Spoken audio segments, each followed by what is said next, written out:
base. Bakit kayo yung buwan? Ang buwan ko ay hindi isa. Ang buwan ko ay hindi dito.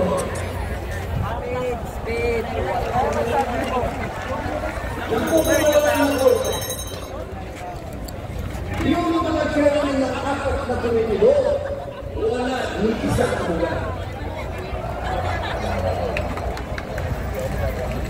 Pero naalala ko yung isa doon na mukha ni Atty. Atatun. Kuyang. So sa halin na ang unahin ay yung kapakanan ng mamamayan.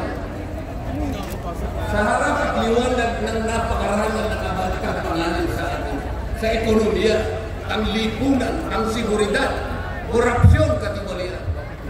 Bakit ang inuuna ay usigin ng isang tao na hindi naman ipatadaan sa tamang proseso ng batas? Negative earphone. Pangalawa, tinawag po nila ang pangalawang Pangulo sa dalawang pagkakataon. Una po, nang magpipresent siya ng budget. Ang pinipresent po niyang budget ay budget for 2025. Akalain po ninyo ang gusto nilang tanungin ay yung pagkakagasta ng kanyang budget noong 2022 and 2023. Saan ka naman nakakita ng ganong klaseng direksyon? 2025 ang dapat pag-usapan, ang kanilang pilit na itinatanong ay paggamit o paggasta niya noong 2022 at 2023. Ang sabi po ng Vice President, siguro na inis na rin, I forgo my opportunity to defend this 2025 budget and I leave it to the discretion of the House of Representatives as presented. Ayaw pa nilang tanggapin. Ang ibig sabihin, ayaw ko nang i-depensa sa inyo. Bahala na kayo. Kung anong gusto nyo ibigay sa akin, bahala na kayo. Ano pong ginawa nila? Na hindi. Kinakailangan magsagutin mo lahat ito. Walang exempted dito.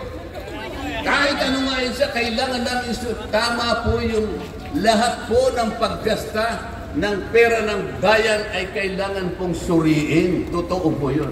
Ngunit meron pong pagkakataon at panahon sa paggawa nito. Hindi po sa panahon ng pipresenta ng budget. So ang ginawa po nila, tinawag uli ang pangalawang Pangulo sa isang pagdinig sa isang committee na kung tawagin ay Committee on Good Government. Alam po ninyo yung pagsisimula nila para magkaroon ng katwiran na masabi na ang Vice President. Kinasangkapan nila yung isa sa amin, isang representative sa Maynila, tumindig at nag-privilege speech. Yung subject matter po ng kanyang privilege speech ay kaugnay po ng budget na pinagtatalunan na po sa plenaryo at sa committee. Sa tuntunin po ng House of Representatives, no one should avail of the privilege hour if the subject matter is related to a pending bill. Nandun na po yung bill sa baba, pinagsalita pa po yung isa. Nung banggitin ko po ito, nire-raise ko po, sabi ko, wala pong katwiran ito. Kailangan po, tindigan ninyo, sundin ninyo ang ating tuntunin. Kapag hindi tayo sumunod sa ating tuntunin, sinong maniniwala sa atin na tayo may karapatang gumawa ng batas para sa ikabubuti ng ating bansa?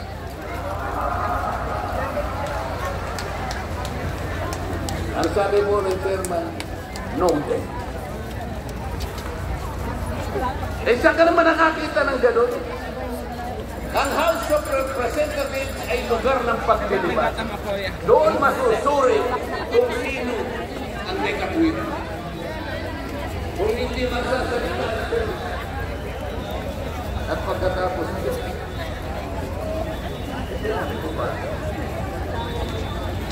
Bakit ba ka? Dahil lamang sa isang manifestation ng isa sa amin,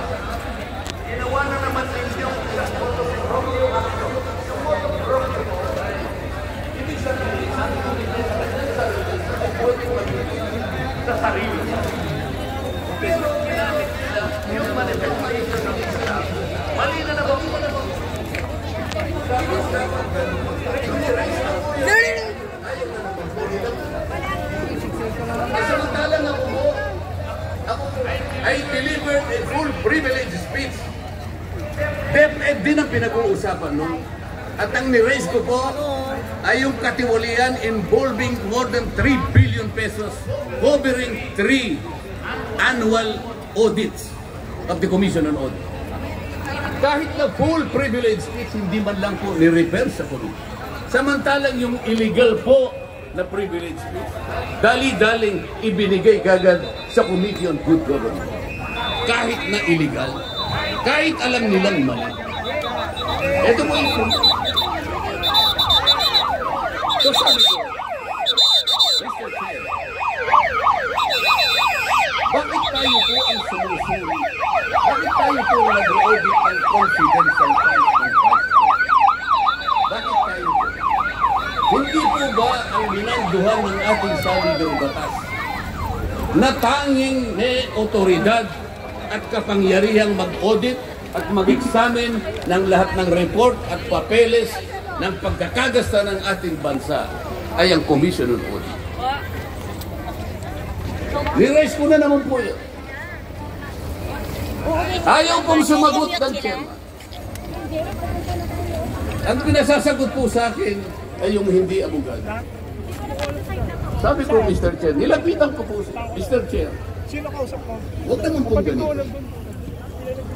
Ilagay naman po natin sa konteksto at sa regulasyon ng ating ginagawa.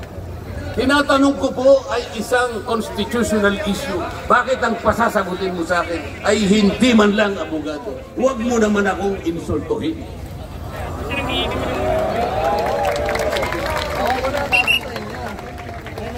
So sa puntong yun, alam po nila, pati yung kinakain kong hopya, pinagtripan nila.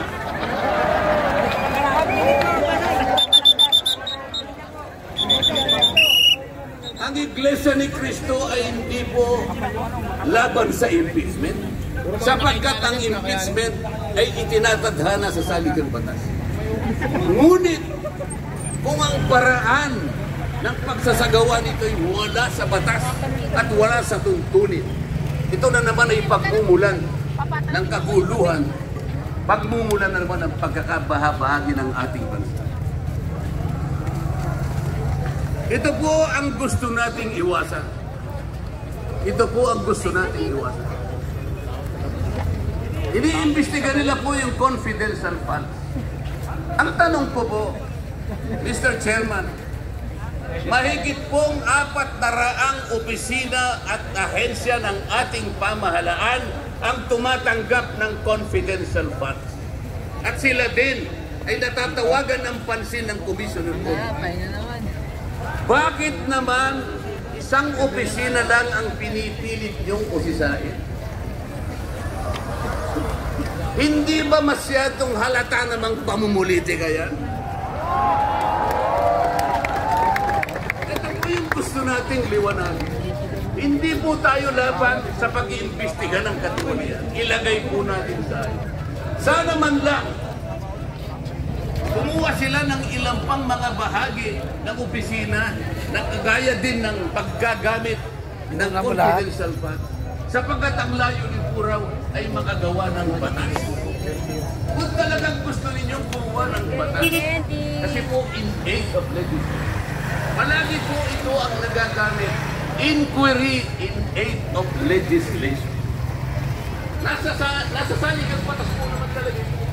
Kaya lang, meron pong limitasyon ang inquiry in aid of legislation. Ano po yung unang limitasyon?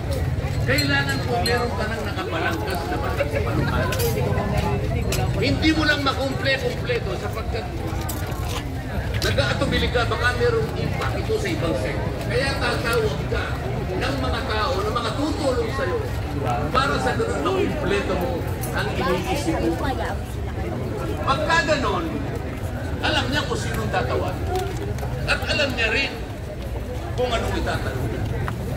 Hindi po ganun ang nangyayari ngayon. Dahil nga wala na pong rule of law, basta na lang sila tatawag ng kahit sino sapagkat di naman po talaga ang layunin ay gumawa ng batas kung hindi usigin ang taong gusto nilang usigin. Ito po ang nangyayari. Kaya nga po, dahil sa kagustuhan nila. Na talagang pusikin ang Taga mo check.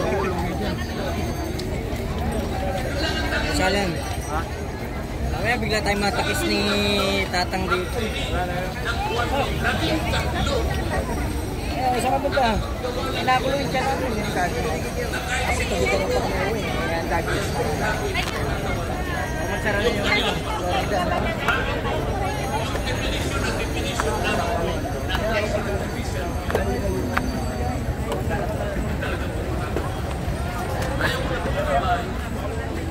Natatak pa tayo doon.